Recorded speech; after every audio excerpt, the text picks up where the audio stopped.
সুপ্রিয় শিক্ষার্থী বন্ধুরা, আসসালামু আলাইকুম। আমাদের বিদ্যালয়ে নতুন আরো একটা ভিডিওতে তোমাদের সকলকে জানাচ্ছি আরো একবার স্বাগতম। তো বন্ধুরা, আমাদের আজকের এই ভিডিওতে আমরা নোটিস রাইটিং এর দ্বিতীয় পর্ব নিয়ে আলোচনা করব।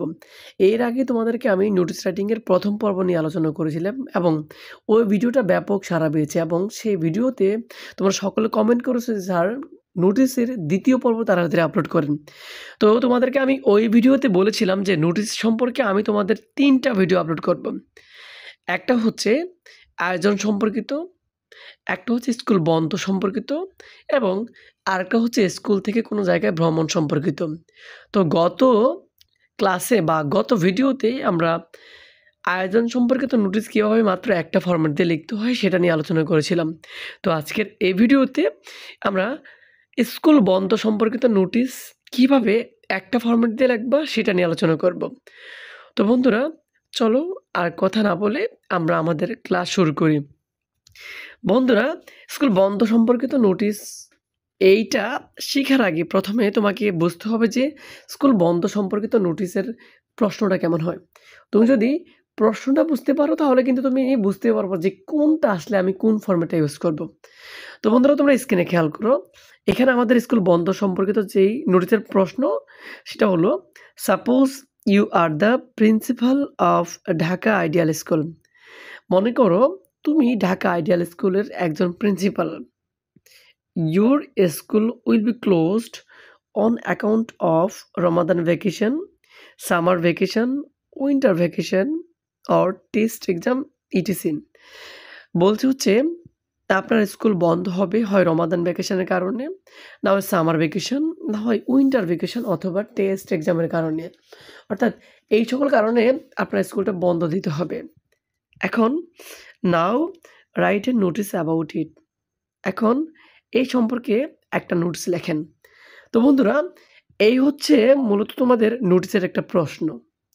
তো নোটিসের এই প্রশ্নের এখানে কিন্তু তোমাদের যে ঢাকা আইডিয়াল স্কুল আছে এখানে তোমাকে তারা অন্য স্কুলের নাম দিয়ে দিতে পারে। অর্থাৎ যে স্কুলের নামটা তারা দিয়ে দিবে তুমি সেই স্কুলের নামটা ইউজ করবা। আর এখানে এই যে বন্ধে কয়েকগুলোর নাম বলছি আমি, একটা হচ্ছে Ramadan vacation, summer vacation, winter vacation অথবা টেস্ট এক্সাম। এর বাইরে কিন্তু মূলত বন্ধ সম্পর্কিত নোটিস আসে না। তুমি যদি এগুলো আয়ত্ত করতে পারো তাহলে কিন্তু বুঝতে পারবা যে এইগুলো হচ্ছে মূলত স্কুল বন্ধ সম্পর্কিত নোটিস। অর্থাৎ এই সাবজেক্টগুলো যদি দেখো তাহলে ভাববা সেটা হলো স্কুল বন্ধ সম্পর্কিত নোটিস। আর এখান থেকে কিন্তু পরীক্ষার যেকোনো একটা আসবে। আশা করছি তোমাদেরকে বোঝাতে পারছি। তো বন্ধুরা, এখন তোমাদের সামনে আমি হচ্ছে মূলত এর ফরম্যাটটা নিয়ে আলোচনা করব এবং আজকের এই ফরম্যাটটা থেকে তুমি স্কুল বন্ধ সম্পর্কিত নোটিস যেভাবে আসুক না কেন তুমি করতে পারবা। তো বন্ধুরা, ভিডিওটি শুরু করার আগে আমি তোমাদের কাছে রিকোয়েস্ট করছি, তোমরা যারা আমাদের বিদ্যালয়ে ফেসবুক পেজের সাথে যুক্ত নেই তারা ইংলিশ শর্টকাটে সকল ভিডিও পাওয়ার জন্য আমাদের বিদ্যালয় ফেসবুক পেজটিকে এখনই ফলো করে দাও। সেখানে তোমাদের সকল ইংলিশ রিটেন পার্টের সবগুলো ভিডিও ধারাবাহিকভাবে আপলোড করা আছে এবং তোমরা সেখানে কিন্তু আমাদের সাথে পার্সোনালি যোগাযোগ করতে পারো। তো যারা এখনও আমাদের ফেসবুক পেজের সাথে যুক্ত হও নাই, আমি তোমাদেরকে রিকোয়েস্ট করছি তোমরা এখনই আমাদের বিদ্যালয় ফেসবুক পেজের সাথে যুক্ত হয়ে যাও। তো বন্ধুরা, চলো এবার আমরা এই ফরম্যাটটা নিয়ে আলোচনা করি। আমরা জানি নোটিস করতে হলে প্রথমে আমাদেরকে একটি বক্স আঁকতে হবে। প্রথমে তোমরা একটা চতুর্ভুজ আকৃতির একটা বক্স এঁকে নিবা। সেখানে বক্সের মধ্যে সর্বপ্রথম লিখবা হচ্ছে স্কুলের নাম। এখানে আমাদের প্রশ্ন ছিল হচ্ছে ঢাকা আইডিয়াল স্কুল। এজন্য আমি এখানে ইউজ করলাম ঢাকা আইডিয়াল স্কুল। এখানে প্রশ্নের ভিতরে তোমাকে যে স্কুলের নামটা দিয়ে দিবে, এখানে তুমি সিম্পলি সেই স্কুলের নামটা ইউজ করবা। তারপরে নিচে যে লাইন সেটা হচ্ছে অফিস অফ দ্য হেডমাস্টার। এই লাইনের কোনো পরিবর্তন করার দরকার নাই। যেভাবে আছে তুমি সেভাবে ইউজ করবা। তারপরে বাম পাশে চলে আসবা, এখানে লিখবা হচ্ছে নং। নং লেখার পরে হচ্ছে লিখছি ডিআইএস। এই ডিআইএস উপর থেকে আসছে অর্থাৎ ঢাকা আইডিয়াল স্কুল থেকে আসছে। এখানে ঢাকা থেকে ডি, আইডিয়াল থেকে আই এবং স্কুল থেকে অ্যাশ। অর্থাৎ তুমি যে স্কুলের নামটা ইউজ করবা সেই স্কুলের প্রত্যেকটা ওয়ার্ডের প্রথম লেটারটা এখানে আনবা। তারপরে এই যে দেখো 110 মানে 110, এইখানে নোটিসের নাম্বার ইউজ করছি আমি। অর্থাৎ তুমি এখানে যে কোনো নাম্বার ইউজ করতে পারো। তারপরে হচ্ছে 2023। তো তোমরা যেহেতু 2024 বা 25-এ পরীক্ষা দিবা, তুমি যেই সালে পরীক্ষা দিবা তুমি এখানে সেই সালটা ইউজ করবা। তো তারপরে বন্ধুরা ঠিক এইটা সোজাসুজি ডানে চলে আসবা। ডানে হচ্ছে তুমি যেই তারিখে পরীক্ষাটা দিবা, এইখানে তুমি সেই তারিখটা লিখবা। ওকে? আশা করছি তোমরা এইটুকু বুঝতে পারছো। এইবার আমরা যেভাবে শুরু করব সেটা হলো, "This is to inform all the students, teachers and employees of this school that" কি বলছে? যে এই স্কুলের ছাত্রছাত্রী, শিক্ষক এবং কর্মকর্তাদেরকে অবগতির জন্য জানানো যাচ্ছে যে the school will be closed, এই আমাদের বিদ্যালয়টি বন্ধ থাকবে on account of Ramadan vacation. Ramadan ভ্যাকেশনের কারণে মানে এখানে যেকোনো আমি একটা কারণ দিয়ে দিলাম। তোমাদের যেটা থাকবে তুমি কিন্তু সেটা ইউজ করবা। এই ব্রেকেটে যেটা লিখলাম শুধুমাত্র এইটা পরিবর্তন করবা। From 3 December 2023 to 30 December 2023। একটু খেয়াল করো বন্ধুরা, এইখানে কি বলছে?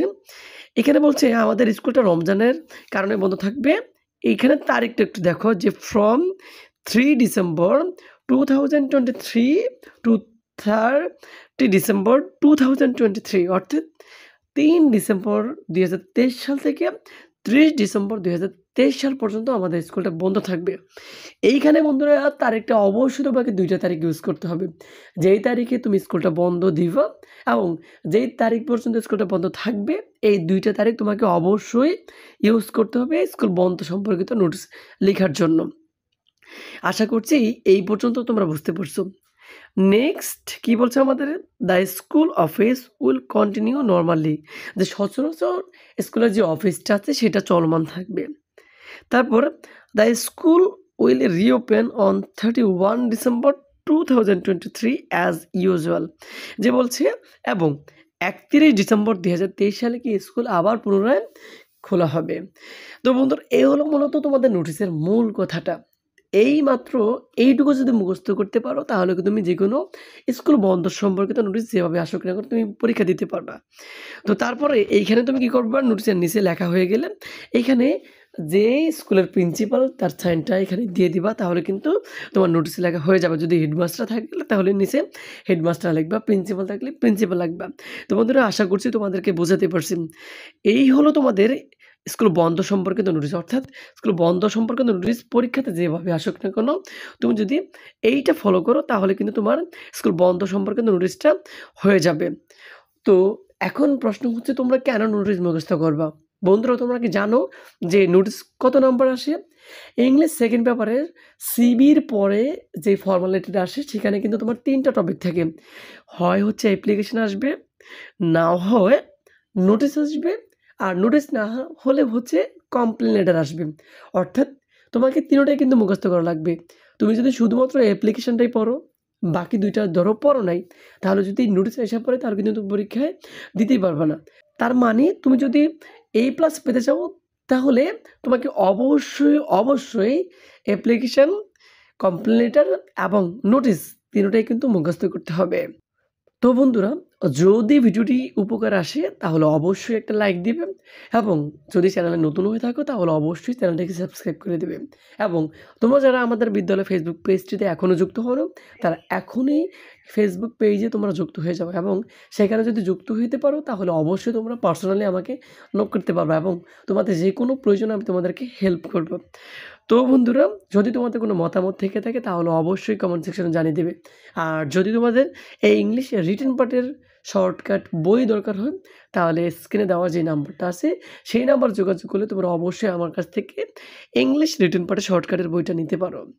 তো পরবর্তীতে আবার কোনো নতুন ভিডিও নিয়ে আসবো। সেই পর্যন্ত সবার সুস্থতা কামনা করে আজকের মতো এখানেই বিদায় নিলাম। আল্লাহ হাফেজ।